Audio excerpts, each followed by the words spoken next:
talk about Shedeur Sanders pro day. It was last week. Everything was there. It was debated, and on TV we just he completed 68 of 73 with 3 drops. I thought we were out of that dumb crap. We're going to do pro days. Let's put the numbers in it. How many did he complete? He threw a screen. Oh, it was a really good screen. I mean, come on, 68 to 73. I don't give a crap. Here. So did you watch his pro day? I did, yes. Okay, give me a real quick thought on it. Yeah, I thought it was a little safe on his part. I think so. I mean, did he jump off the page and really be like this player where it's like, wow, like super impressive? Not really, no. And I think we all, honestly, for us, you and I especially, we didn't expect him to do anything that would all of a sudden change our viewpoint of how we see him. We know that he's a player that's relying heavily on his film, and the measures and all that. It doesn't matter. The fact is the guy's got a lot of experience. He's been clutch in big-time moments. He's accurate when he plays the game.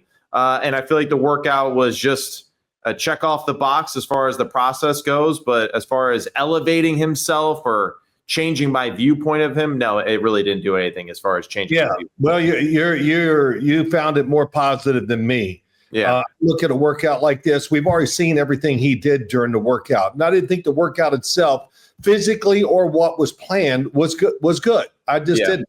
I understand that. Yeah. Here it is. This is when you have these pro days. This is batting practice. This is batting practice. Swing the fences. Yeah. Oh, I'm going to just hit a ground ball for the base hit. No, it's there to show off. We've already seen what he was doing in that workout. And I thought he was very careful. I'm not saying he was nervous or anything like that, but it was short passes. It was deep throws down the field, which are easy. That is arguably one of the easiest things to throw those high, deep balls. And they talk about it like it's the only ones they see all year, which, drives me a little crazy. Let's just be honest about all that.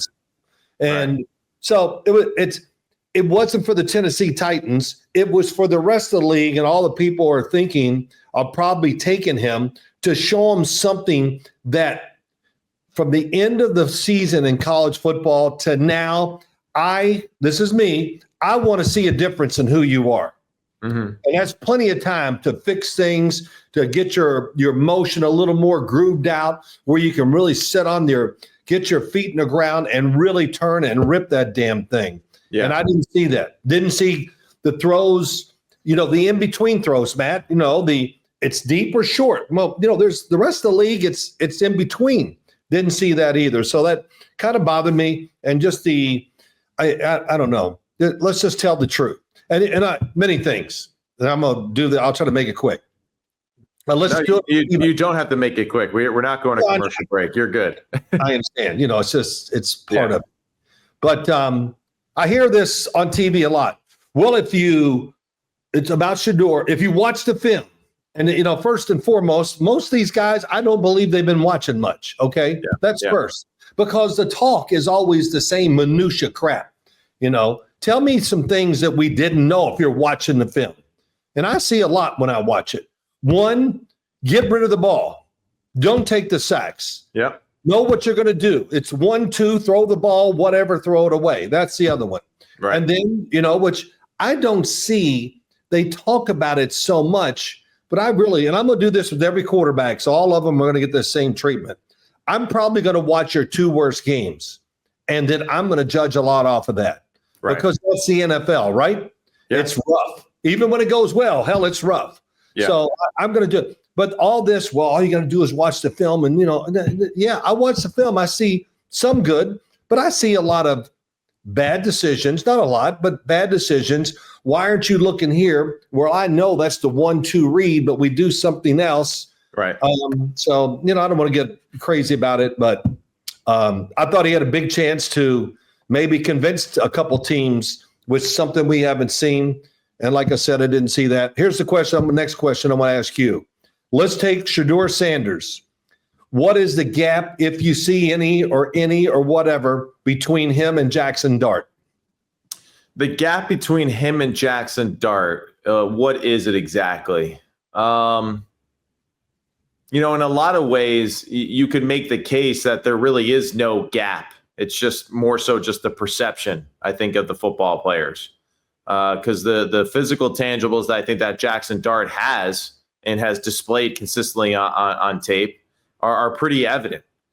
You would say that he is a better athlete, that he is bigger, that he does move a little bit more fluidly for the purpose of the play and the rhythm of the play more consistently on film. So it really, I think it just depends on your perception as far as how you view the players that way. But I don't know if the gap is necessarily that big between the two. And the biggest gap, I think, in the entire draft is really just between Cam and the rest of the field. Yes, I agree. And, again, let me go back real quick to Shedeur. I don't know why they didn't keep extra guys to block in more. Why didn't we see different formations? It's just spread the field, and it was too much of that for me. You want better pass protection? Let's try to run the ball. All right. So if you gain a yard, big deal. Run it again. Let my offensive line learn to be a little more aggressive and tougher. But that's the one thing too that I hear a lot of people say, and I do fight back a little bit against this comment is, well, he's been in an NFL system. No, I know Pat Shurmur was offense coordinator. I know that he has NFL background and all that, but there is no resemblance whatsoever of an NFL offense that the Colorado Buffaloes ran at all this past 2 years. And really the truth is that, they might have used NFL lingo. They might have prepared similarly as far as dissecting film and going through the procedure like an NFL schedule. But their offense does not resemble anything that you would see consistently on Sunday as far as an offense, or at least an effective offense that is doing anything worth a damn. I was one of those guys. I was saying, well, he's playing an NFL offense. Of course, I'm just kind of watching on TV, and nobody's telling me anything I'm listening. Yeah. And as I watched it, I go, yes, what offense is this? This was an offense that I guess they designed. They thought was good for him, for their team, their receiving core. But I just saw a lot of holes in it. And when they played teams that could really get after and play man-to-man and get after the quarterback, they struggled. So, that's just, whatever. Yeah, the one thing, too, that as you bring that up, and it's something worth discussing, is you didn't see a lot of, especially, again, we go back to that, it was an NFL offense. You didn't see a lot of NFL-like things pre-snap as far as changing protection, changing the play, all that kind of stuff. It still looked very heavily relied upon as just like a normal structure of college football in that sense. So you didn't really get to see a ton of Shedeur orchestrating or manipulating or redirecting protections or what they did pre and post snap to affect the play. Yeah, and here's the other thing, and I've said this 1,000 times, and I'll say it again next year when all these quarterbacks come out again, is that I need to see some traits physically that give you a chance to be a big-time quarterback. That's what I want to see. And are you saying you don't see that with Shedeur? Well, no, I wanted to see that in this pro day. Really, let's open this up. And as a coach, it would excite me. What's his greatest physical trait? You tell me. His greatest physical trait, I would say, is probably his leadership, toughness, and really just his ability to perform at a high level, despite the fact that he is primetime son. Okay, yeah, that's not what I wanted to hear. I'm just saying that's also a skill set in itself too. I understand that's a different skill set. Yeah, I know. Of course, I know it is, but I want to see: is it his mobility? Is it his great arm? Okay, he's accurate. I'm not going to say he's super accurate when it comes to it. Jackson Dart's damn accurate too throwing the football. And I kind of asked you that question because I see all this with him. Now, I don't know his personality. I hear that a lot about Shedeur, which I'm sure it is good. Hell, how can you not have a good personality hanging around the father? Sorry, I didn't give that to you, Matt. I should have given you guys more personality myself. But yeah, sure. I couldn't do it. Well, whatever. But when I look at it and it's hit me, I've watched a lot of these guys, and we're going to do this with all these quarterbacks and a lot. And I've gone to, I got it. Oh my God, I'm wrong. I'm not sure. I watch more and I go, I didn't notice this. And, and here, I'll get to this real quick why it's on my mind. Mm-hmm. He's fallen in the draft. Is he? Who who anointed him the top of the draft. The NFL hasn't just started, looking at these guys in the last couple of weeks, or maybe a little more. But now we're hearing all this stuff, and it's not like anybody's against Shedeur. They're not.